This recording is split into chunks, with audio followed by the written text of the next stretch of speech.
what's up, Theo? Happy birthday, brother. Thank you. Yeah, it just happened to be my birthday. That happens Today. sometimes. What better way to celebrate than to give the gift of awareness to others about who you are, to share a little bit of who you are with the world today. The best gift is myself. It really is. It really is. You're one of those people that to me makes Ithaca. You're like someone who empowers other people and you keep it real in a really big way. You know, like whenever we've had our moments, they come and go. As not to say that it's our decision even, but when the universe brings us together, it's always meaningful. Thanks, man. Yeah, we've had some good times together. Yeah. Totally. Yeah. So how are you celebrating and acknowledging your birthday today? Well, I don't know. I didn't really, I thought about doing a party or something, but I ended up scratching that and I'm just doing this gig. I'm going to play some music tonight and I feel great about that. I feel like that's going to be fun. Awesome. What's the project? I'm working with this band called The Amalgamators, and it's a surf rock project. Cool. Inspired by, you know, like by the classic surf rockers. Yeah.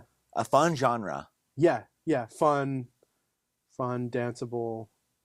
Yeah. Are there lyrics? Not currently. We're doing all instrumentals right now, and they just called me, and I'm a guest tonight, playing congas, adding some conga to the mix. Nice, cool. Yeah, it's good to. I think the birthday is kind of a power date, be it astrologically or just because personally you feel good about it, or maybe like it's the attention and energy that people are kind of projecting towards you. But I think it's good to utilize power dates for a good purpose and maybe use that date to contribute. I always feel the feeling of the dates coming around. Like I feel the sense of being at a different level every time, every birthday, every time. And yeah, whenever there's powerful dates in my life, those yearly cycles just really they do hold a lot of meaning for me. Yeah, it's good to utilize that energy for a good cause. And like typically in the West, a birthday is a day of receiving. It's kind of like, which is cool. It's great to receive gifts and receive praise and let other people do the work for you. This last year on my birthday, I did my album release, like on my actual birthday. Oh yeah. And got my nose pierced. Oh wow. Which hurt, but it was like, I want to do something meaningful and I want to give back on my birthday. And I think that I want to make that kind of a tradition, is to do something that's more outward, more yang, I guess you might say. Sure. Why not? Yeah. It's your birthday, right? It's like you can do whatever you want. Theoretically. It's the idea. It's my birthday.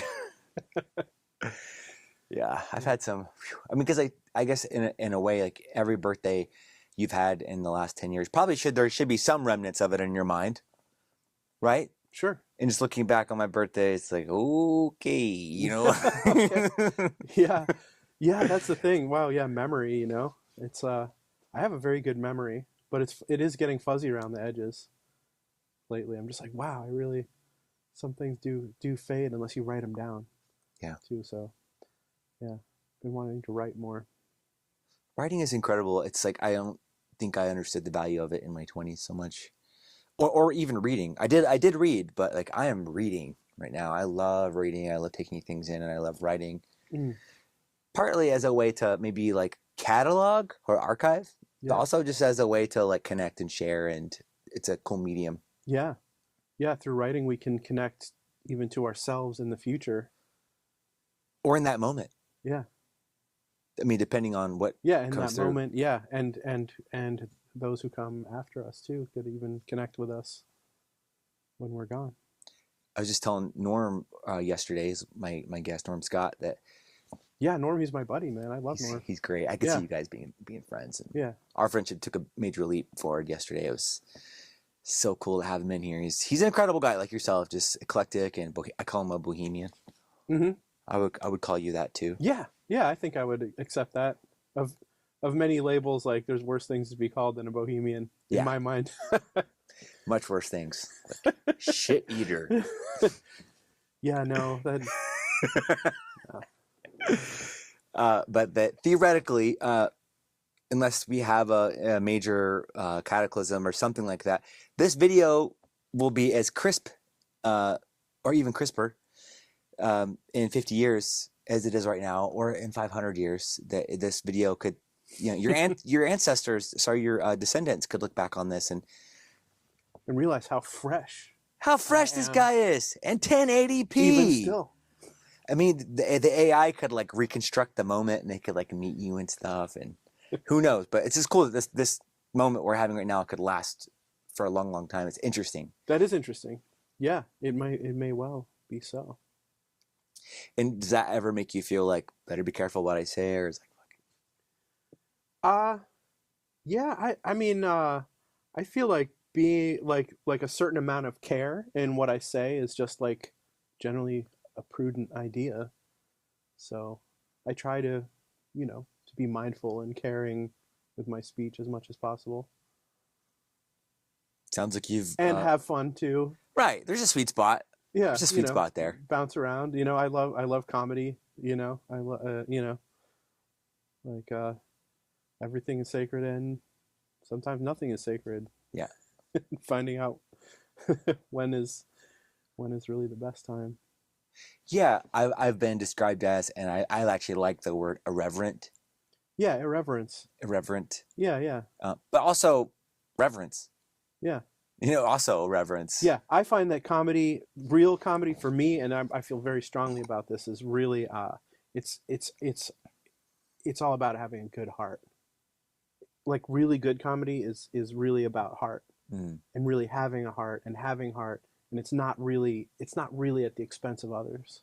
Right. My favorite comedians are all like, all about heart. Totally. It's more of a generative sharing rather than diminutive, or it doesn't rely on the suffering of other people. That doesn't mean roasting doesn't happen. Doesn't mean you can't laugh at suffering, but it's not about like just sort of, yeah, I think what I just said, just basically, I forget. Yeah, what I just said. What I said before. I said it right the first time. No, I feel you, man. There's something really, really magical about good comedy. I've been getting more into comedy myself through comedians, through podcasts, and even my friend Elia talked me into going to stand up. So I've been now 3 times to stand up open mic at the downstairs. Oh yeah, had a blast. It was like an edge for me because I was nervous about that. Like it is so vulnerable and raw. Like you were actually on stage doing comedy? Oh, okay. Cool. Oh man, I'm sorry I missed that. It's really fun. Jaya came. Right. Bob came. It's weird and it's wild, and it's the people there are really supportive because I think, well, let's say there's like 35 people in the room. 30 of them are going to do a set. So it's mostly your fellow performers. Mm-hmm. There's not like an audience, so to speak. Okay. So everyone kind of knows what you're going through, which is nice because there is like a supportive element, but also it is kind of like what kind of people are attracted to doing comedy. It's kind of like I don't know. There's it could be a little dark. And like sometimes you see through the act and you realize that person's really hurting, and it's just like really depressing and weird, depending on how empathic you might be. I consider myself to be pretty empathic. Yeah. Yeah, sounds rough, man. Yeah, I mean, amateur comedy, I guess, like, can be pretty rough. It's like, please, I want this to end. I'm really uncomfortable right now. But that's all part of it too. It's just sitting in that, stewing in that weird feeling and just letting it be okay. Well, yeah. I mean, yeah, just you gotta, get up your chops, cut your teeth on something. So, yeah, go ahead and fail. I know that you do a lot of performing arts. I've seen you play a lot of different instruments, and what was it like at the beginning of your journey? How did you navigate that at the beginning? Music, you mean? And then specifically getting in front of people with it. Oh, yeah. Well, I don't know. Like music has always been like a major thing for me, but I've never really had the drive to perform very much. And actually, I don't think relatively I have all that much experience performing. I've done it a little bit, but yeah, it's just always been music has always just been a way that just a big way that I connect with the world and with people. It's like about connecting with people. It's never been as much about performance for me, although Right. I think I would benefit from performing more. Yeah. I think it would be good for me and hopefully good for others to hear my music. Hopefully it's a You know, mutual, yeah. you know. And yeah, I've been happy with my music situation lately because I've been really disciplined, like every week practicing Afro-Cuban drumming Great. with a new teacher who's in town, Adolfo Castillo, just amazing. You like your teacher? Yeah, yeah, such a good teacher. Are you on the dunes or the djembe or what are you doing? I've been playing conga. Conga. Yeah, Nice. yeah, and just learning these traditional Cuban rhythms. Oh, more Cuban style. Yeah. Are you? What's your ethnicity? My father's Cuban. Oh. My mother is North American. Her family's from New Hampshire, and yeah, so I'm first generation. Yeah. Do you feel your DNA start to tingle when you get into those Cuban rhythms, or? Oh yeah, for sure. I know. I've always felt that, felt a certain connection to that, which is funny though because music really like skipped a generation in my family. Like none of my family growing up was musical. Mm-hmm. Like it, I was a musician in my family. Like nobody else in my immediate family was musical. But yeah, I really felt that connection. Nice. Yeah. I had a little bit of music. My grandpa would sit at the piano and do a little ditty, or he was in choir. But I wouldn't say that I was in a musical setting. I didn't have like inspiring people around me that were egging me on or encouraging me. I did. My mom married a guy in high school, and he had a room full of instruments. She didn't play anything, but there was instruments there, and that's kind of where it started, was just having access. Mm-hmm. But yeah, I guess music could be considered a little bit of a luxury to some extent, depending on what someone's been through in their life, like immigrating or poverty or whatever it is. Like, but then you look at places like, say, like Africa or something like that, where it might be like closer to third world, and music is like all over the place, and they're playing like soda bottles and whatever they got, making instruments. Yeah. But yeah, just kind of like an inquiry into what causes a musical generation, what kind of access, what kind of societal, cultural, familial stimulus would create a musical environment for someone. For me, it was, I think it was partly my like teenage rebellion a little bit. Oh yeah. It was actually a little bit of rebellion. Like, I'm just going to play music. Like, I'm not even going to go to school. Like, I just want to play drum. I'm just going to, leave, go on my own. I'm going to hitchhike across the country. I'm just going to do my own thing. So that's what music was for me. Hell yeah. Yeah. How'd that go? It was a real adventure. I mean, I left home at 15, I dropped out of school, left home at 15, and I just started traveling. I've been to every state. I've hitchhiked across the country. I lived in California for a while, New Mexico. I hitchhiked all the way from California through Mexico. Wow. Into Guatemala. We're talking backpack with your thumb out. Backpack with my thumb out. Wow. I lived out of a backpack for 4 years. 2 of those years were actually in another country, Mexico and Guatemala. Yeah. On that trip, how often were you sharing music? Oh, I mean, really often. I mean, I'd be on the street, like hanging out, meeting other kids my age. I was in my 20s, so, just like somebody would have a drum, I'd be playing drums. I'd play flute. I'd like to play flute. I played didgeridoo, which was like not familiar. Like in Mexico, like nobody had seen a didgeridoo. Right. I was in a town where nobody had seen white people in their lives. Wow.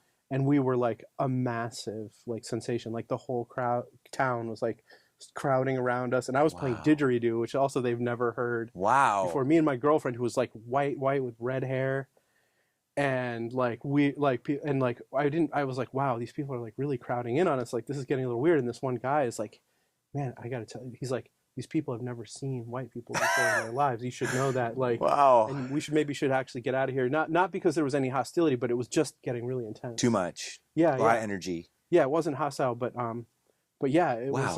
That was really something. Yeah. You were the stranger in a strange land once upon a time, down there. Oh yeah, in a few different places actually. Yeah. We had that experience. Yeah, it was like really, this very unplugged experience. Pioneers. And it was all before cell phones, like just before. It was like 1997 through like almost like 2000. And like, yeah, we didn't have cell phones. We didn't have cameras. I almost regret that now, because like it would have been nice to have a visual record of that whole time. Some documentation of that. Yeah. I mean, I do have journals, but wow, yeah. That's incredible, bro. That's so cool. So this rebellious spirit is what kind of led you to that lifestyle choice. And I mean, we said 2 years, 4 years, like that's a pretty substantial commitment. That's not just like you went off for a few weeks. Like you did it. You like went around the sun like a few times. I used to go to rainbow gatherings. That was like a thing too. That was like, it's a place where you can go and like live in the woods. I thought that was really cool. My people. Yeah. How many you been to? 14. Oh shit. Yeah. Okay. So when you say rainbow gatherings, 14. Yeah. Wow. Yeah. I've been to nationals. 14. No, not 14. I've been to like 2 nationals, and the rest were regional. Okay. Yeah. And yeah, I mean, I had a great time. It was it was interesting. In some ways I definitely felt like I started to outgrow it. Yeah. That happens. I did. I mean, you learn the lessons that it asks for you, and you contribute, and then I've been to two nationals myself. Mm-hmm. It was cool. Didn't necessarily feel like it was my scene fully, but also it's like also not my scene. It's like it's good people. It's just I like a little bit more infrastructure, a little bit more access. If I was gonna go more primitive style, I'd rather just do that in a small group or on my own. Or well, I have problems with like the rainbow gathering in the way that it's done, the way that it's run. There's some definite problem. I mean, there's some good things about it, but there's some pretty bad. Let's talk about it. I think a lot of people have really no idea, or whatever idea they have might be super abstract. Yeah. So tell us about your first rainbow and about the things that you liked and the things that maybe stood out as problematic. Yeah. So, I mean, I think, my first rainbow gathering, I think what I really liked is that, I felt very lost as a kid. You know what I mean? I felt like an outsider. Yeah, very much so. Major split with my family, and I'm not going to go into all that there, because actually a lot of that's been healed, and I really love my family, Great. So I don't want to go too much into that, but let's say that, I felt like I had to get out and stay out for a long time, and I did. And the rainbow gathering, was very welcoming. It was like here, and it was a place, it was like in nature, like here you are, you're going to deep into the woods, and there's people there who are living there, and making camp, making food, and feeding. Everyone's feeding. Right. They're feeding. It's everyone. A cashless kind of economy. Yeah. Money isn't. No one's expected to have money or pay money for anything. Food is free. Everyone, by hook or by crook, gets the thing, makes the thing happen, and I think that is beautiful. Right. And I felt very welcomed. I felt very welcome there, and it was, and in fact, that was my experience. I was in the Welcome Home camp. That's where, and I ended up like staying there. That was like the place that I wanted to hang out. I wanted to hang out and welcome people. Welcome home, there. brother. Yeah. Welcome home, sister. I remember that, like walking up to my first one, and it was like almost like slow-mo. Welcome home, brother. Yeah. I was like, thanks. I walk another 10 feet. Welcome home. But I'm like, Colt, oh my God. No, they're just on a different frequency at that point. They've been there for a couple days, couple weeks. That's funny. Yeah, well, different frequency. Yeah, you could say that. I mean, but yeah, I mean, it was a place to land, and I felt welcome there. And so, that was a beautiful thing. After a while, I started to realize like, hey, it's not really, I don't know, it's lacking in enforcement of its own policies. Right. It's,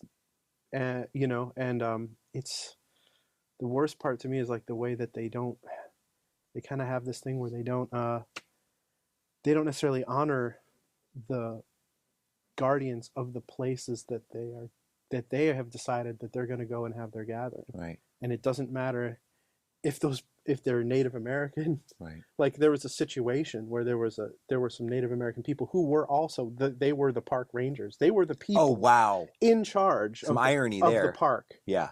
And they were just disrespected, ignored. People were going to these very sensitive natural areas where they weren't supposed to be trampling around. Yeah. And it showed the colors of the leadership, which they say they don't have leaders, but you can't have a group like that without leadership. Right. It's required. It's needed. And it just showed the sort of callousness that the leadership had, and just undermining what is supposed to be their Native American their ideals of being like the rainbow tribe. That's part of it, right? With it's that Native prophecy. American people, yeah, it's part of the whole rainbow. That's what they are claiming to be. And then just shitting on the thing. I mean, I'm not saying every single gathering, right. And or every single person. Especially every single person, every single gathering. There's different people, especially regional gatherings. Right. May very well be honoring the expectations, laws, codes, wishes of people who are, preside over those natural areas, or are keeping them, protecting them for the general public. I can't speak for every single part of it, but there's definitely problems, and I haven't really seen a way like I'm not really seeing a way that those will be solved. I think soon. This year's national had some kind of major native issue where the natives didn't want it. Oh yeah. And then like a lot of people that were going there, I believe Seven Songs group from Ithaca was like halfway to the gathering. Yeah. Driving. They do the first aid. They go and set up the first aid tent. Yeah. So I went into my last gathering that I ever went to was I went to serve as first aid. Wow. Doing wilderness first aid. Which one was that? Which one? It was the national gathering in New Mexico. Oh wow. In 2009. Oh, so it's been that long for you? 15 years. Yeah. Wow. Yeah. I went to one in Vermont where I saw Seven Song, some Ithaca homies. Because there's like the people with the little crescent. Everyone in his school gets a little necklace. Oh, really? It's a crescent moon. Oh, yeah. I didn't. That was before my time, I guess. Yeah. So you see the people and you like, oh, right. Anyways, his group was driving out there and got like halfway across the country or something. And then they found out that like the natives in that area where it was being held were like, no, we don't want this. So a lot of people were just like, screw them. And they went anyways. And then a lot of people felt really conflicted and turned back. So it was a little bit of a fizzle dud or something like that this year for that reason. So it's interesting that you brought that up as a grievance from your experience. And then this year appeared to be very, very real for a lot of people. And I totally agree, man. Like, yeah, I can't really associate with that. Yeah. I can't connect with that. You know what I mean? Unless you're there and you're like cracking skulls. Unless in some way I could actually affect change somehow, right. But it, I decided just to sort of stay away from it and work on my own situation. You're still a rainbow person with or without, I feel the same way. I feel the same way about Burning Man. Like it rocked my socks. It taught me so much. It welcomed me home. And people, same thing. We're going home to the playa. Black Rock City is my home, all that. And then there was like a little bit of I don't know. I don't feel like Burning Man let me down as much as I just outgrew it. And part of that is like, it's not the environment that's best for me because it's full of like temptations and debauchery and things aren't necessarily like the most healthy environment for me to choose to be a part of. So I kind of outgrew it, but I still think it and pay homage to it. And there's a lot of elements about that are a little bit, there's a huge environmental aspect of Burning Man. And then it's also like incredibly wasteful in its own right. So there's a little bit of hypocrisy there. Yeah, I've never been to Burning Man. I saw this documentary, like the Flaming Lips documentary thing. And like, I felt like, I felt like I didn't need to go after I saw that. I was like, oh yeah, that's cool. I don't know. But yeah, so I'm familiar with it like from that perspective. Like I saw a documentary about it. That pretty much sums it up. I don't know. That's as close as I got. Don't need to go. I would go. It's so expensive though. Jeez. It's a little crazy. Yeah, you can spend a lot of money, from the. I mean, the first year I went was 2011. It was the first time it ever sold out. Never sold out before. So everyone who had a ticket at that point was paying face value. There, if you're not selling out, then there's no scalping. Mm-hmm. That year it sold out, and then every year since then, I think except for last year, it had sold out. So it was getting crazy. Yeah. And they were taking advantage of the situation a little bit, and upping the prices and creating the multi-tiers and pre-sales and all kinds of things like that. And I mean, there's a lot of money there. You do the math, 60,000 tickets times $500. I think that's 30 million, I think.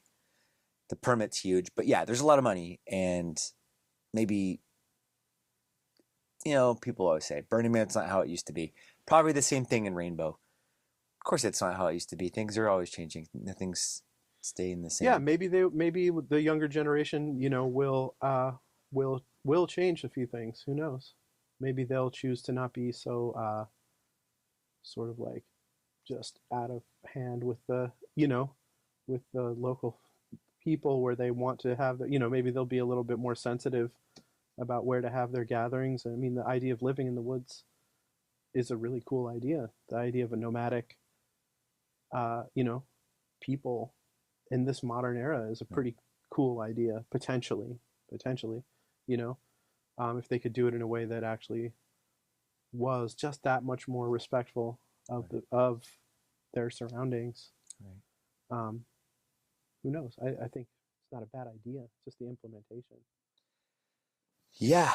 I mean, I definitely had my Into the Wild moment where in my late teens, early 20s, I just felt so disgusted by society that I wanted to not be a part of it, and then wanted to just, I was like packing a bag and going to go live I had the whole thing, and I had my little kit and everything like that. And there's some like hard realities on the other side of a choice like that around feeding yourself and around hygiene. You ever had staph before? It's pretty scary. I've had it out there living in the woods and whatever. We were treating it.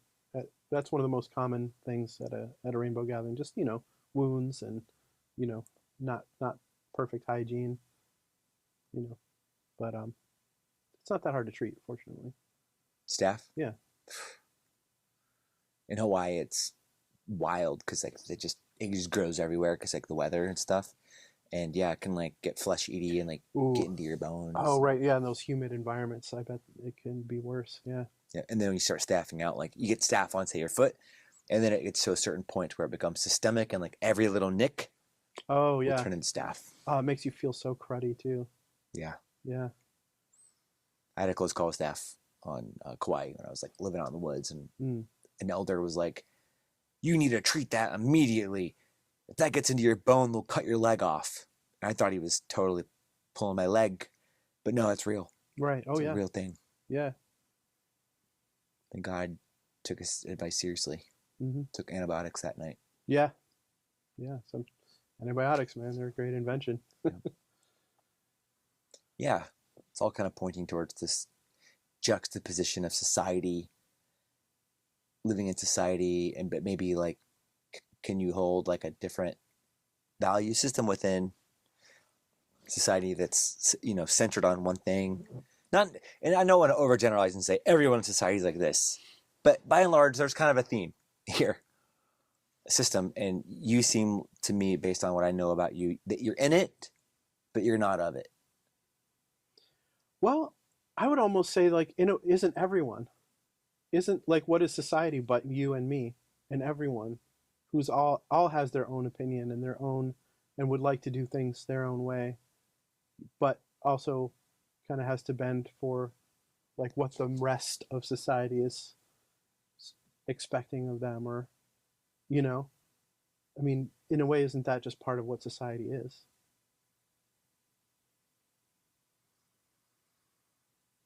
It's gonna take that in, my brother. It's you and me, man. Happy birthday. Welcome to society. Welcome to society. I mean, in this room, this could very much be our society. We were talking about this with Norm yesterday, also about the field and how you get enough people together kind of on a certain wavelength that creates a system, an energetic system that the rules of reality can change. But like that's culture, right? Like because we say society, well, go to Canada, it's a little different. Go to Mexico, it's quite a bit different. And then there's places that are further away that are even more different yet again. And then there's also something that's just kind of human. But then we look at, you know, maybe like 1,000 years ago, that would have been very different also. So it's always changing. But we're in this time of society where there's so much access to technology and information and things like that. And there also seems to be some kind of deficit that no one can quite put their finger on. I've heard people talk about it, you know, like that there's something lacking today. Okay. You know, like the human experience, maybe people are lonely or feel unfulfilled. Maybe like things are too easy or too much distractions, too much phone time. I don't know. What do you think about that? Yeah, I mean that's just, I hear that too, and I definitely get what you're saying. But it's like, how do you measure that? Like, I just feel like that's something no one can really measure. How dissatisfied are people? What's actually missing? Like, it's like, I feel like something, you know what I mean? Something's always missing. There's always a missing piece. It's like no one. That's how it works. Like, hasn't it always been that way since the beginning of time?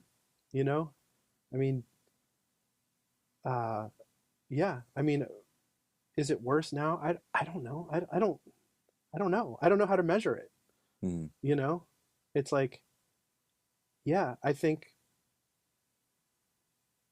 I just try to cultivate a certain amount of contentment without being complacent. Mm.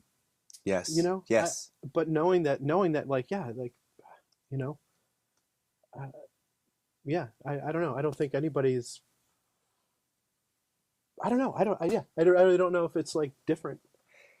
So let's just go into this for a second. Yeah. No, this is a great conversation, and I like that you're kind of steel manning some of the stuff too, and we're not just agreeing, and we're not disagreeing, but I like that you're who's to say kind of thing. You're who's to say, and it's always been that way since the beginning of time. And to it, yeah, I think you're right. So this idea of content but not complacent, I've been a fan of that for a long time. I think about like desire, like ambition. Mm-hmm. Desire, like wanting to change something. What creates that in a person? Because if you have everything that you need and you're totally satiated, then you're going to want something different. You're going to not want what you already have, right? I'm thinking like you just had like an amazing meal and maybe you like had sex with your person and you're like roll over on the bed and you're just like, oh, everything you could imagine is just already happened, and you know what I mean. And like, I'm not saying that you won't wake up another day and crave other things, but that just the feeling of being completely satiated does not lend towards ambition. I'm not saying that they're opposed either. We're talking like phases of a cycle. Right. Satiation, ambition, desire, all of these things. Like, I mean. And there's the void that gives birth to desire, right? Because there's often some kind of like lack, perhaps. Because ambition, I would link to like acquisition, like you're ambitious to acquire a skill or a place or a thing or a property or something like that. But then you have to first acknowledge the lack of that thing in order to. And if you're ambitious, do you acquire that you have? Do you acknowledge that you've acquired ambition? Whereas before you were like, I have no ambition, but now you have ambition. But is that like an achievement? You could say, yeah. Maybe ambition is an achievement. I don't know. Ambition might be akin to being inspired. You're inspired, which is probably a more like benevolent way of saying ambitious. I'm inspired. Sure. But I feel like maybe to go back to your original question, though, I think maybe, you know, you're saying that, you know, these days people are feeling more lonely and things like that, and, you know, unfulfilled, you know, and I think they're, you know, I mean, I don't want to pretend that there isn't any kind of like, that there isn't any problems, or that, you know, there isn't any sickness, you know, within society. Like, certainly there is, you know, but yeah, I just wanted to acknowledge that and not just, you know what I mean? Because it's easy to be like, oh, okay, well, Everything's things great. always been this way, Right. and whatever. I don't want to dismiss that. Yeah. And I also don't want to catastrophize and be like, something's horribly wrong now, and let's go back to the good old days when we were, like, even though sometimes I do see the Amish and I envy them a little bit. To me, that's fascinating. They've been able to kind of stay 100 years behind on purpose, Mm-hmm. And they don't seem, a whole lot more unhappy per se than me or anyone else, just in my little general tiny little window into their world. Yeah, I mean, it's hard to tell from a tiny window, but yeah.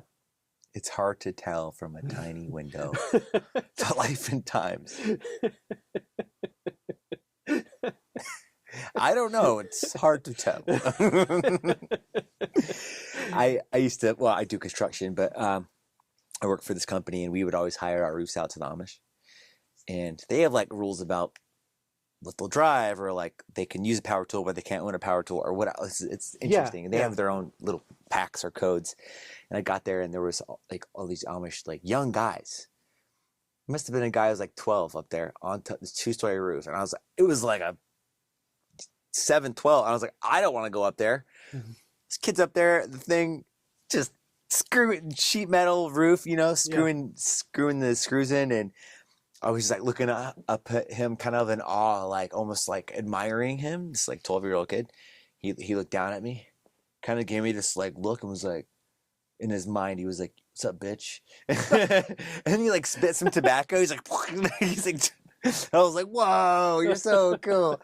It's like, and the joke I don't is, think the Amish talk like that. in his head, he was looking down on me, figuratively and literally. What was it that they call it? They have a word for non-Amish people. I forget what it is. The English. That's what they call him? Yeah. The English? Oh yeah, the English. So It'd that be like the English. So that's like a Gentile is the Jew. It's like in English just to it. Sort of, yeah. Well, interesting. I've heard some interesting Amish, I'm not sure what the word is, rumors about some of their inner workings of their society lately that have been very interesting and amusing. And I'm not sure if I want to say exactly what I've heard. Okay. But because you don't know if it's true. I don't know if it's true. It's right. A little scandalous. Right. Yeah, I'm sure there are things, I feel like maybe I don't need to know. Like, I'm not planning on doing a foray into Amish country anytime soon. But, I mean, that is kind of, I think in a way I am kind of an anthropologist at heart. And I think that's part of, like, what my journeys were about, and the Rainbow Gathering and all. Interesting. And going through Mexico and all that stuff. Like, I'm really interested in people and different cultures and languages. I like that. How many languages do you speak? I speak Spanish and English. English is my first language, but I learned Spanish when I was in Mexico. Hermano. Yeah. I speak a little bit. I love the language. Let's talk about Espanol, man. Like, okay. What inspired you? Obviously, you've got some heritage. Yeah. What inspired you to learn it, and what was that like? And what did you notice about yourself that changed when you were learning Spanish? Oh, well, so, my dad grew up in Cuba. He left when he was 16 years old. His parents took him out of Cuba, left Cuba, during the revolution. It was like unsafe style, like kind of like yeah, fled, like and they had the opportunity to go, and they took it, so, and my dad, they sent my dad to a boarding school in New Hampshire. And that's where he met my mom. And I would hear Spanish spoken, but it wasn't, my mom didn't speak it. So it's like I wasn't raised speaking it. I didn't learn it really growing up, but I was around it. Like when my grandparents would be over, or I'd hear my dad talking on the phone to his parents, I would hear the sound of it. And holidays, like I was exposed to it. And so I think I learned it quicker because of that. For sure. Yeah. High school Spanish definitely helped. Yeah, the foundation, some of the groundwork. Yeah. But I just dove with Mexico. I just dove in. The immersive style. Immersed. Yeah. Sink or swim. Yeah. I've been to Mexico a few times in the last few years. I've been actively learning Spanish, and I'll get really into Duolingo before I leave and get real serious about it. And then I forced myself, because you could go to Mexico and like go to like gringo places and hang out with all the gringos, and Right. or you could just put yourself in those positions where you're going to have to learn. And it's amazing how people can adapt, how you can adapt in a matter of days and weeks. Mm-hmm. Start conjugating. Yeah, when you're the immersion thing, it happens so much quickly. Yeah. It's like night and day. So what I noticed when I was down there, because I think just to go back to your thing about that you feel like you're an anthropologist, I can relate to that. I think it's fascinating, and I like to notice what's different about societies, what's the same and what's the different. So what I noticed in Mexico is it has like a kind of a familial feeling where people like treat each other like their family, even in a village or in an area. They're just kind of like a little bit more intimate, a little bit more playful, a little bit more laid back, which is cool. And that the words themselves harken to like the language is kind of almost familial in itself. And like, because they say in the West that the Western mind thinks in words, that the language becomes almost like an operating system, like a platform for you to build your thoughts on, your imagination. It's it's a different way. That was a big revelation for me, learning Spanish and being in Mexico. Like that to people who live in other cultures and speak another language, their mind is organized very differently. Yeah. It's a different mind. It's a different paradigm and a different way of seeing the world completely. Yeah. And I would never have known that if I had never gone outside of my own country. You know, I wish more people would. I think it would solve a lot of the world's problems if we could just travel more. Yeah, almost as a requirement, like for school or so. You know, like be an exchange student. Like instead of going to college, be an exchange student, because you can learn just as much in 4 years in a foreign land. Like if you went to a place that spoke a different language, you build compassion. You learn, like, because every culture has like things that are unique and special about it. A lot of that could be adapted to the environment, like Norway, for example. Like that's a specific climate. The people evolved out of that climate, so their culture reflects that climate. And Mexico is a different climate, so you wouldn't expect them to be the same. The observations, the holidays, the different food things, the music, etc., etc.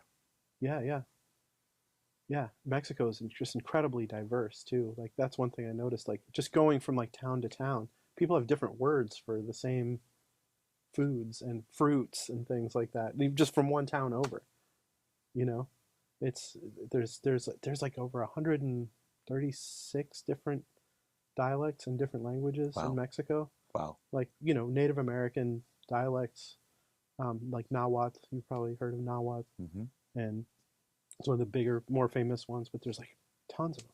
Yeah. Yeah. Yeah, because Espanol came from Spain, right? Yeah. But there was a people and a language in Mexico before. Yeah. Right? Yeah, and they're still there. Right. Yeah. Pamparios. What's that? It's like a thank you word. I learned this in Oaxaca in a hiquity ceremony, which is like peyote with the Maricame. We say Pamparios, like after people would share.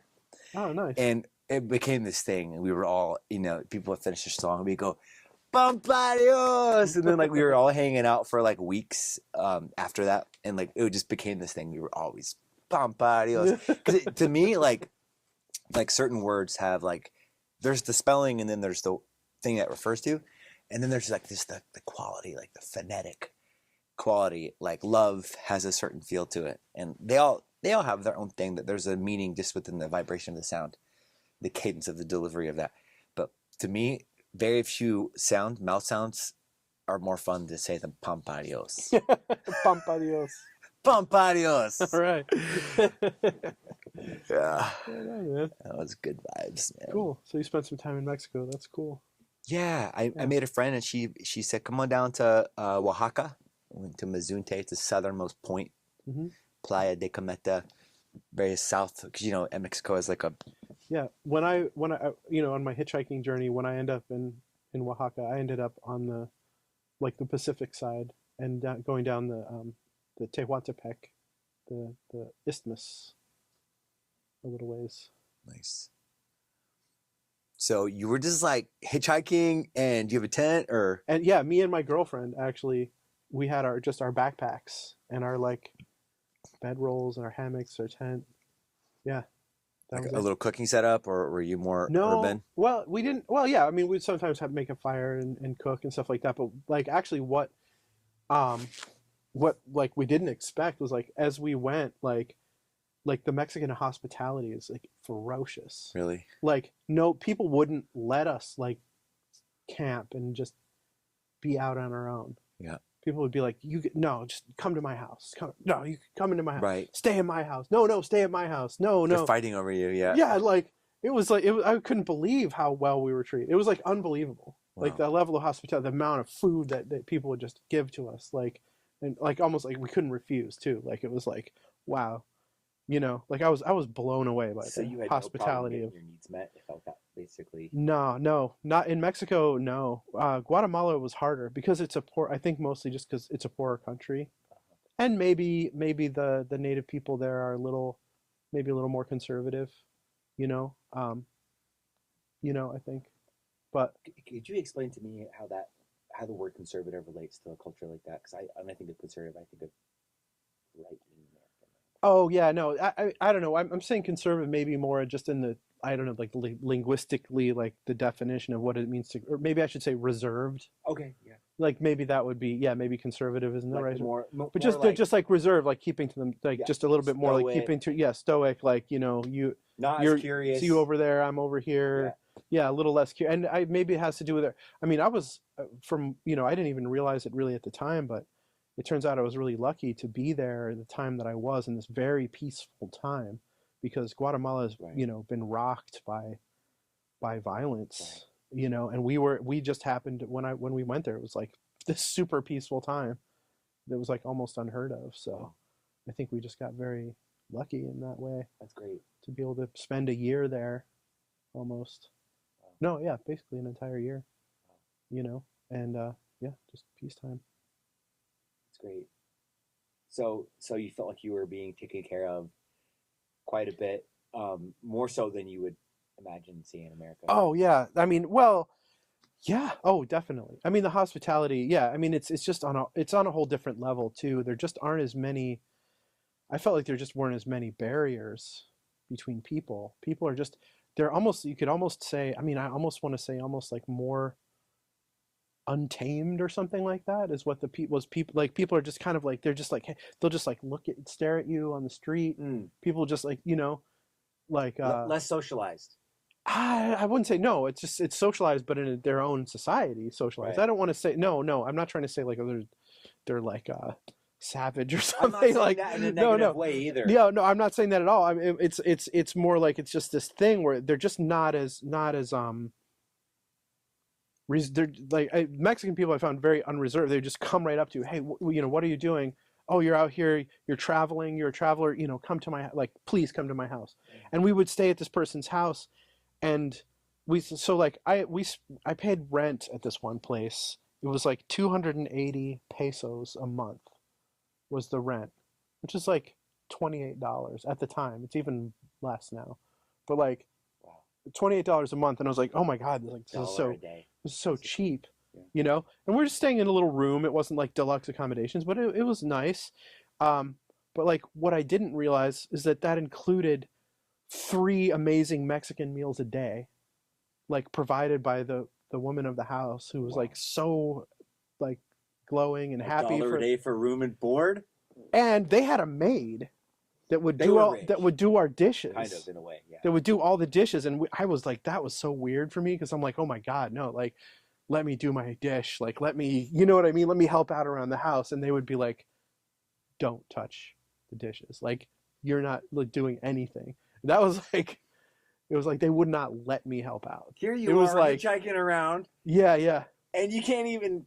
They're making you let someone else wash your dishes. yeah, and it was like so. That was like wow, that was a very unfamiliar What a trip. like moment, it was like, and it was great. I mean, they had kids, and like the kids were learning English So in they high probably loved school, having you around. and so the kids would come home from school, and like we would study together. They'd help us learn Spanish, and we'd help them learn English.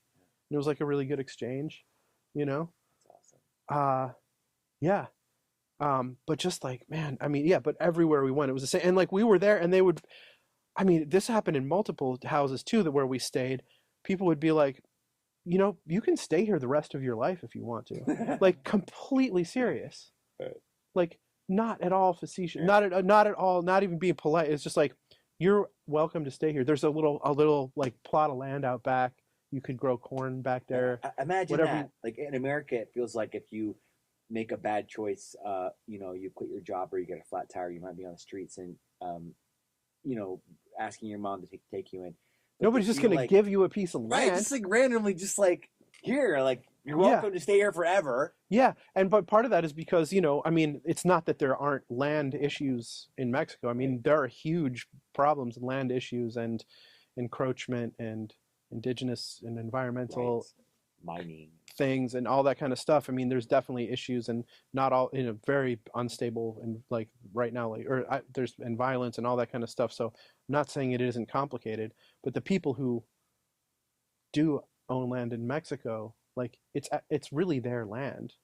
Like it has that sense of like this land just belongs to us and the community, and like this is like our ancestral homeland, you know.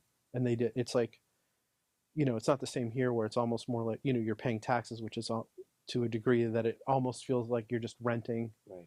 You're just holding you're just holding space for, you know. But you know, I mean, not to say that it doesn't have its own, you know, the country doesn't have its own bite that it takes or whatever else, but it's just a different feeling, you know. And that was really surprising, you know, that you know, a few different people were like, oh yeah, just stay here. So have you considered going back now, 20 years later, taking them up on the offer? I don't know. I mean, I did like Mexico. I really enjoyed it, and I have very good memories of it. And I would live there. I don't know if it's in the cards for me. You know, right. Like it's a place that I really love, and that like if it came down to it, I probably could live there. But at this point, I don't know. I mean, I'm getting older. Like, you know, I'm not as like change is not. I'm not as like, I don't know, not as psyched for big changes like that. You know what I'm saying? But a warmer climate though. Yeah. Oh. Yes. I know. Up here in New York, man, like I've adapted to it, but I could use a break. That's all I'm saying. I've been here for now 11 years trying to be a good sport, and like I've been ice skating where I live at Eagle Village. We have a pond that's been swept, and that was the most fun I've had all winter.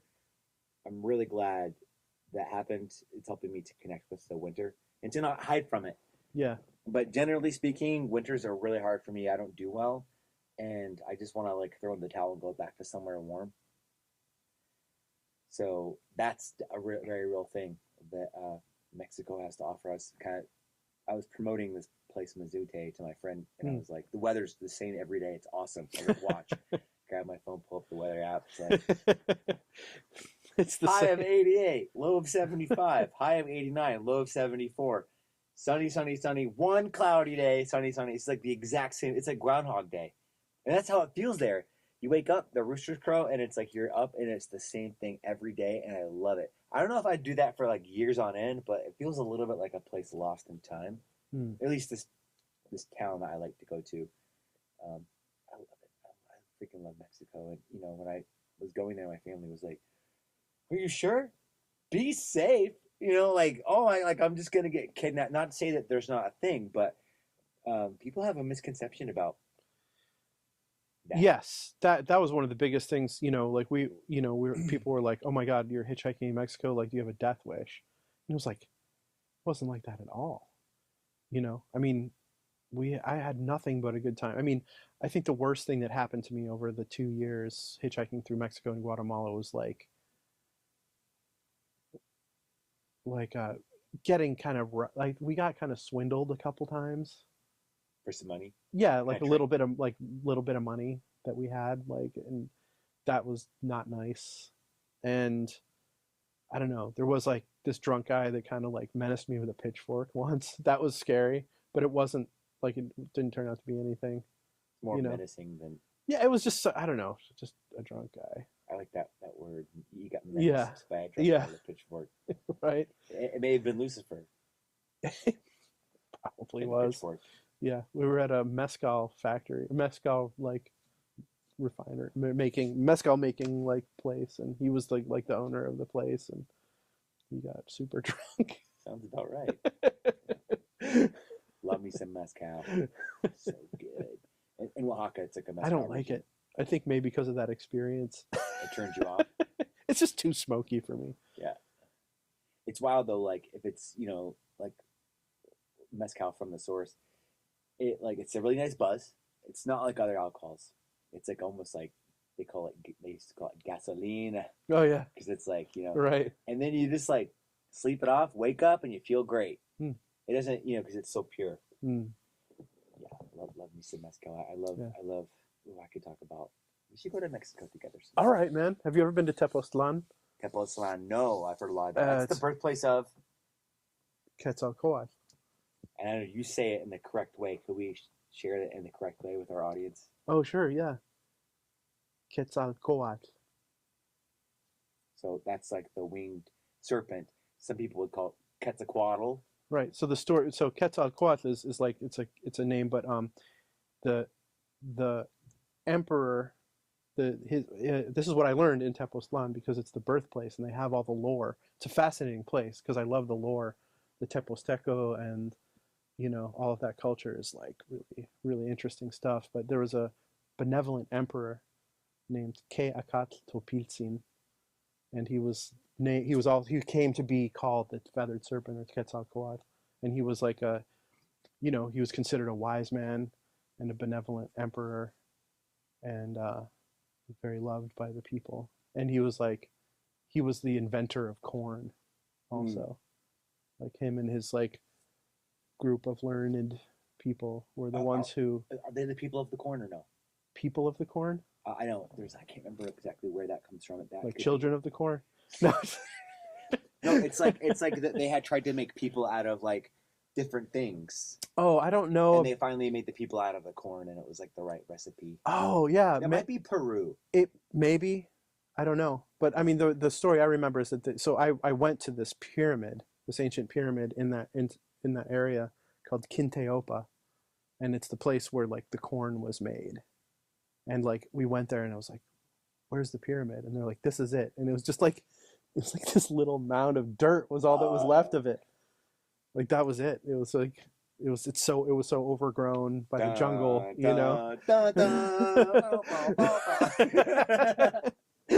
Nice, dude. I actually almost died trying to find it on my own, being stupid and not listening to the locals. What happened? They're like, you need somebody to like take you there, and I was like, no, I'm just gonna go, And they're like, I just went I asked somebody, this old guy, he was like, well, you'll get there if you just follow the river, So me and my girlfriend, we followed this river down. Overshot it by 20 miles. No, we actually did get to this one area, this one pool, this like sacred pool that's like part of that whole story. But we got there and we traveled really far and the sun was about to go down. We're like, oh, we better get back. And just as we started back, the sky turns black and a storm, like the most crazy thunderstorm, just comes out of nowhere. And you're on the river. We were which is like not a great place in to the be. river, and we were like, oh my God, like we have to try to get back. We didn't want to like have to walk up actually in the river. Right. So we tried to get out. We tried to like walk up the side, but the jungle was too thick and we actually got like stuck. Like, and we were like, oh my God, like the jungle was too thick to even walk through. Right. We could not even it's push like it like grabs you and you through. can't even move. Yeah. And so then we had to like push our way out and we went back toward the river, but we didn't realize when we finally got back to the river that we had been walking up. And so now it was a cliff that we were looking out over the river, and we had to scale down the cliff in the rain, and we almost ate it a couple of times. Like it was really scary. Like we had to leap swing from branches onto like unstable platforms. Who's this chick you were traveling with? Andrea. Her name is Andrea. Yeah. You guys still She friends? we're still in contact. We don't hang out really, but she lives in Santa Cruz in California. But we haven't we say hi to each other every once in a while, but what it's been a long time. She has her kids, I have my kids. It was a time. It was a time. Yeah. Yeah. But it was an adventure time. It was like a high time. Hey, nothing says good times like a near-death experience. Yeah. I've had a few on my travels too, and it just heightens your senses, and then when you finally make it out, you have such a reverence and a gratitude for life that everything just feels great for like a while. Yeah. You're Yeah. almost like buzzing from it. Oh yeah.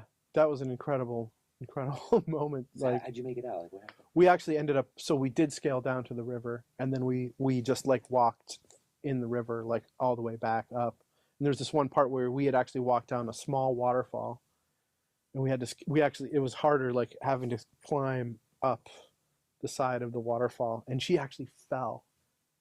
I was like, oh my God, like I thought she was gonna have like a broken bones or something like that, but she was fine. Like, I don't know what happened. That was a crazy moment. Like, I was climbing, she was behind me, and all of a sudden, whoom, she just falls off behind me. I was like, oh no, oh my God. I had to like crawl back down, but she was like, she had like clinged onto the like cliff face and just like scraped her way down. Like her fingers were scraped, and like, she was okay though. Yeah. And like we got home, we were like covered with mud and scratches, and like it was crazy. I remember looking in the mirror when we finally got back home, and just like blood and mud all over my face, and like, yeah, that was insane. Have you ever heard like the idea that like like the gods live in a realm where all experience is just kind of just there. It's just like it's like a library of all things that are possible, like an infinite realm of all potential outcomes, and that the gods like had the humans where they could like live the stories, and that the gods in some way like envy the humans. Because I'm just thinking about when you were in that experience, probably you wouldn't say we're having fun. No, it was probably stressful. It was not fun. But just hearing that now, that's the stuff that life is made of, man. That's the times that form you as a person, very formative experiences, and it's just so rich with the human spirit because you're like, we're not dying today. Yeah. Like, it was, oh man, it was really touch and go a couple of times. Like, yeah, there was this moment where we had to get down, and I had to swing over onto this like rock, and Andrea had to do the same thing, but she like couldn't handle it. Like, she didn't think she could do it, and she was like, I can't do it. And I was like, you have to do it. And she actually, it was this point where she had to jump on this rock that was above me that was gonna fall. It was like, you could tell it was loose, but it was the only place that she could go. And I knew it was gonna fall on me. So I had to like put my arm up like this. And I was just like, you just have to do it. And she finally did it, and she landed, and the rock fell, and it, but I was ready for it. So like this big fucking rock like fell on me, and then she kind of fell on me, but I was able to like grab her, and then like we did it, and we like got down. And it was really like, if she had missed, like, I mean, we were high up, like that would have been a bad fall. That would have been a bad fall. And and it really, like you were saying, like it was like, that was a teaching moment. Like, I got my ass whooped by the jungle. Like, and that was this moment. I was really like, oh, I can kind of handle anything. I'm like a nature boy, like, and it was like, like, it was, you're a nature boy. Mother Nature is going to treat you like a nature man. yeah, totally. So that was definitely a learning experience. It was like, humble, like, don't underestimate nature, and don't underestimate like nature in a new place that you're unfamiliar with. Right. Yeah. The natural world is, in a way, I mean, it's magical, but it's also unforgiving. I had, I'm imagining a near-death experience for me was when I was surfing a few times, but one time specifically on Kauai, and I'd gotten caught out in some really crazy waves, and it broke my board. And I'm like out there with like pieces of a board trying to get back in, and the rips are crazy. And I realized, oh my God, I'm in over my head. I should not be out here. And there's a good chance I'm going to die right now. I mean, they'd already warned me, that kind of thing. I had the warnings that I ignored. And I'm paddling, and the thought that was in my head was, I can't talk myself out of this. You know what I mean? All I Right. can do is swim my way out of this. Right. And I can almost like feel the spirit of the ocean in that moment. Like maybe that's in my head, but just like, we'll see if you're going to do this or not. But like, death Right. is right here. Yeah. Right here. Yeah. Where you are. Crazy, man. And like, it's formative. Mm-hmm. Ocean is no joke. And nor is the jungle. Nor is the volcano. Yeah. Nor is a shark. There's many things that are very not much a joke that are pretty intense out there. Yeah. And we live in such an insular world, we can lose touch with that to an extent. And that's no joke. Like, it's dangerous, to lose touch. It's dangerous when people lose touch.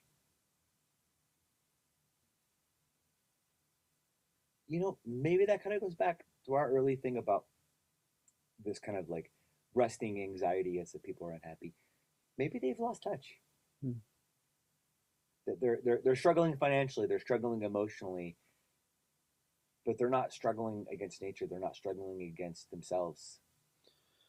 Yeah, I think being in touch with nature is very important. Losing touch with nature makes people lose touch.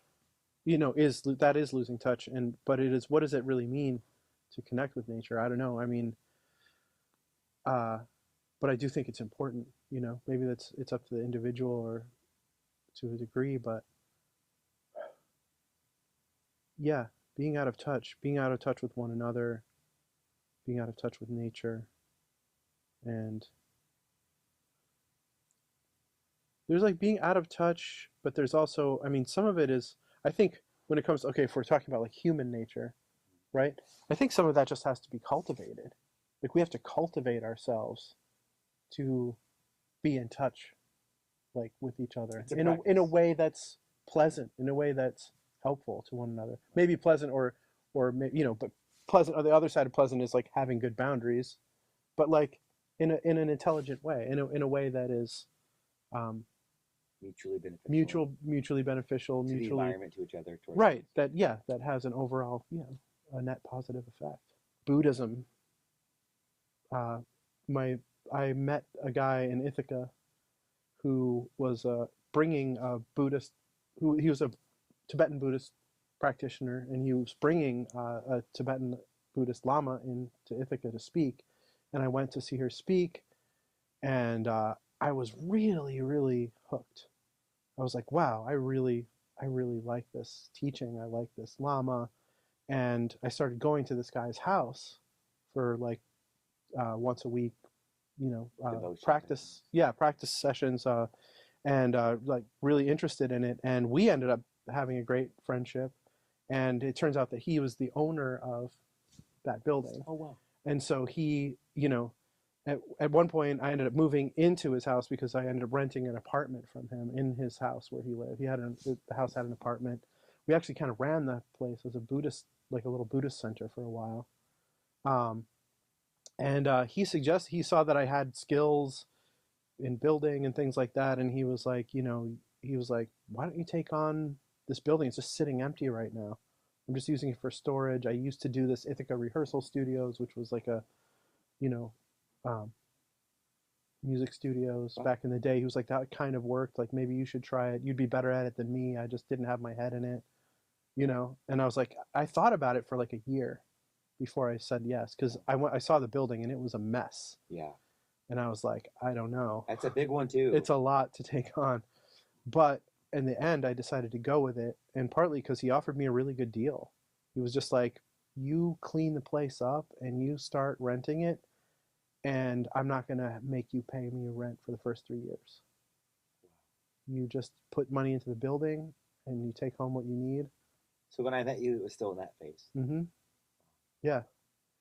Yeah. And he liked what I was doing. I was putting about 60% into the building and taking home 40% for myself, and just like bringing the place up. And in a pretty short time, it was like well improved and was starting to fill up. And after about 5 years, he said, why don't you just buy it from me? So, yeah. So, yeah, now I'm paying the mortgage. So I have less money now actually than I did in the beginning to work with, but it's doing really well every month. It's doing, yeah. Yeah. And you're adding value. You're creating value here in this community.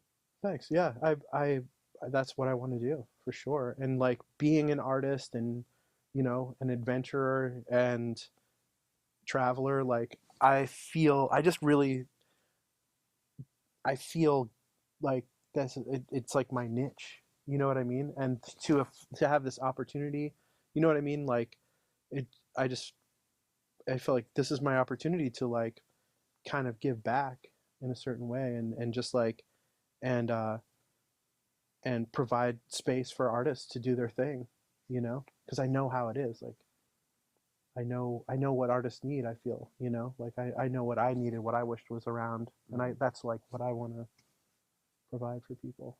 Yeah, sometimes you're in a place in your life where I've been there recently. You just need a little 10 by 10, 20 by 20 room Mm-hmm. with power. Yeah. And a little Wi-Fi or some heat. You just need a place to go and to work on your craft. Yeah. Whatever that is. I know Howell has a lot of spaces. How many spaces does that have? There's about 30 rooms, you know, but some of those are like suites. So like I think there's about 24 people, 25 there right 25 now. units. People, you know, actual renters. Yeah. You know, units. So yeah, something like that. And they range in size from like quite small. Yeah, the smallest rooms I have are like 100 square feet. You know, 10 by 10. 10 by 10, which is enough for like this room is about 10 by 10. It's enough for like a drum set and, you know, a few things. A desk and a computer and yeah, and then I've got some bigger rooms, you know, bigger things. You know, there's a nice like kitchen lounge where everybody can go and like make their coffee or whatever. And yeah, I've just been doing that now for a while, and it's been doing really well. It's been like it's been at this like plateau for a while, but it's like a good plateau, like business wise. It's like a good plateau because like it means that, you know, the mortgage will, you know, likely be done soon, and then, you know, I'll be able to actually think more of like how I could maybe expand it or like expand the services that I already offer. You know, I've thought a lot about doing, you know, about some kind of like artists collective. You know, a lot of people have come through with this idea too, and I've always said like, yeah, I would love to host something like that. I mean, I can't necessarily be the artist collective because like I'm the house. You know what I'm saying? Like, I want people to know that like the house is here. You know, if you have an art collective, you know, that would benefit by being at Howl, you know, then we could work together. That's interesting. That kind of harkens to what my partner and good friend Bob Hucko has been talking about here at Glob Studios. He's expressed a desire to create more of a collective energy himself because, you know, essentially there's a resource, which is spatial. But there's also, in the case here, there's like technology and different things. And like, how can we share that? How can we culture talent? How can we work together, you know, come together to create beautiful art? Yeah. Meaningful experiences. Oh, yeah. Yeah, this is great. Glob Studios is amazing. I really love what Bob is doing here. Yeah. Yeah. Bob's the man. Thank you, Bob. We love you. To get a bus. Actually, in Mexico, the buses will stop for you hitchhiking. Really? Yeah. I got stopped for once hitchhiking, and a big charter bus stopped and picked us up. It was air conditioned on the inside. There was movies. They were just like, yeah, go ahead. For free? Yeah. Wow. Yeah. It was Good like, vibes. wow. They're not being stingy at all. They're like, come aboard. Yeah. Yeah, Mexico, I mean, at least, I don't know how it rates now, but like back then, they were like rated second place transportation, like in a like best transportation, second best transportation subway system in the world. Like 2 pesos ride all day. Like it was like really, and really good too, like good quality. Anyway, they have good transportation in Mexico. I love me some good transportation, Yeah. especially like some mass transit, some public transit. Yeah, I spent a year in the UK, got to know the tube pretty well. I just loved the culture of it. Like, you know, just you don't have to drive or park or anything. You just show up, get your ticket, get on the train. Maybe you're with your friends, you're going to a show, and you have your hands free to just do whatever. Play guitar, pour a drink, make a sandwich, read a book. Yeah. Yeah, yeah. It'd be nice if America finally caught up to the rest of the world with their public transportation, huh? The transportation thing, yeah, man. There's so many things up with America. I just, growing pains, man. It's a young country, right? That's true. Let's hope it just grows up nice.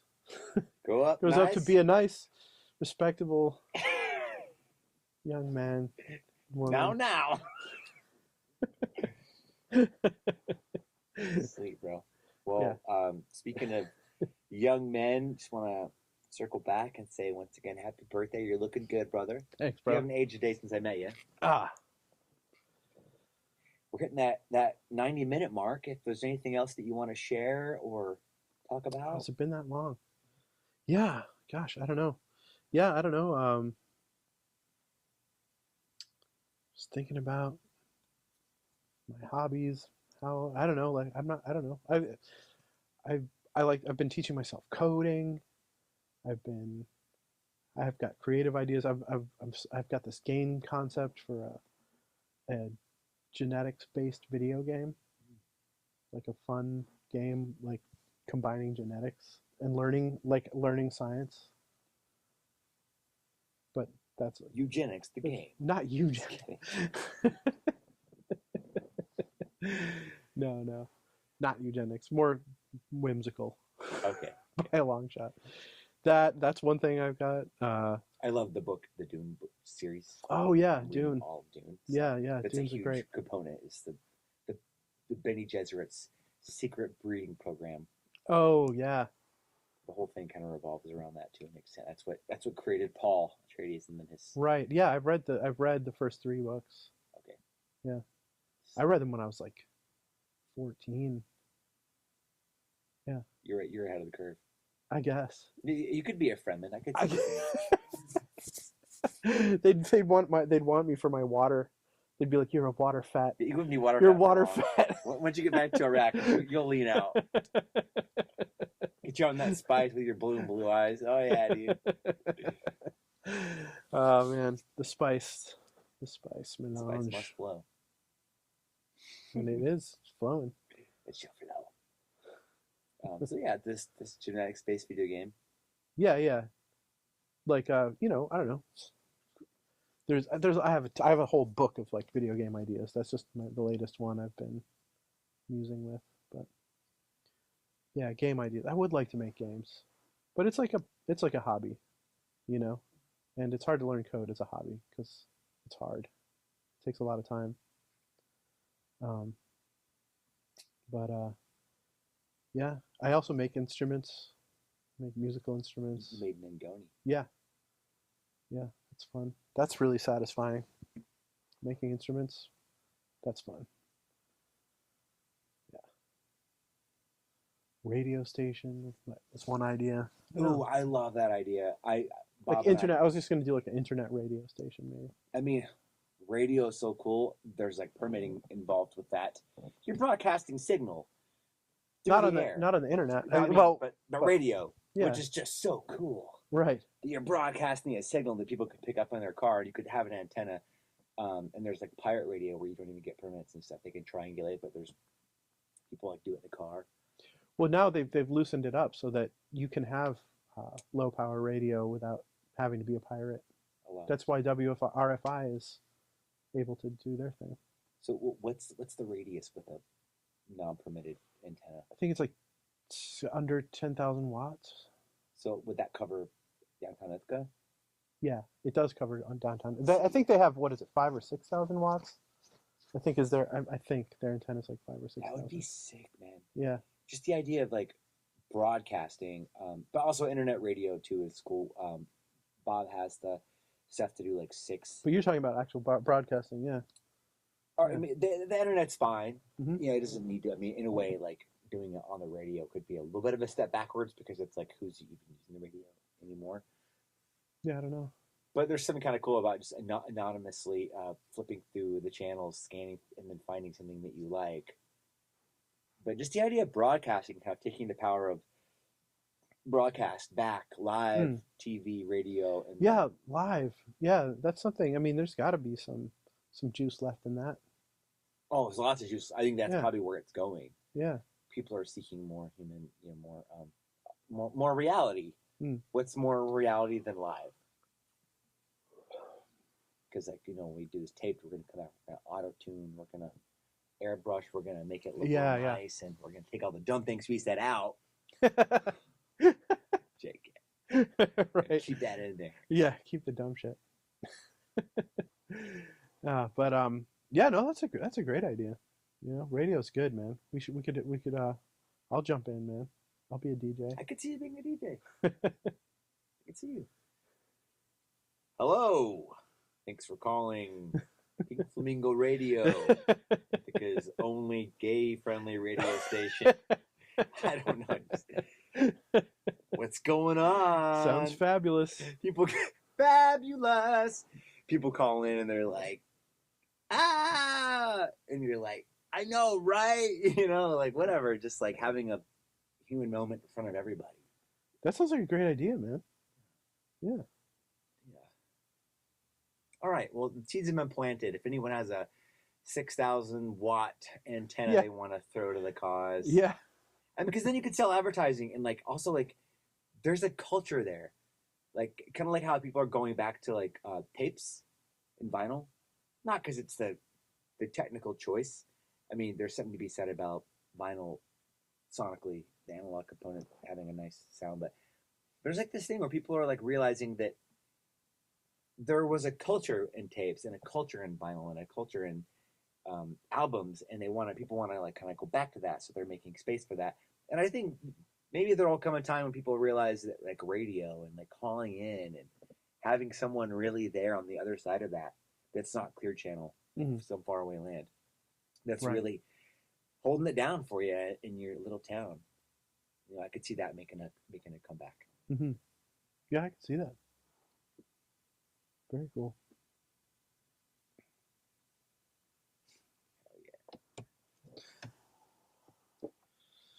Brother Bob, is there anything you want to add to the conversation? Do you want to come pop in and give a wave to anyone? Nope. Okay, maybe next time. Well, this concludes our podcast. It's been a lovely time here with my boy Rudy Nunez. Theo. Birthday. Theo Bromide. What is it? Theo Bromi. Feliz cumpleaños, hermano. Mucho gusto. And te amo. El gusto es mío. Su bueno. Thanks, everybody. Keep rocking in the free world. Yeah. Keep on rocking.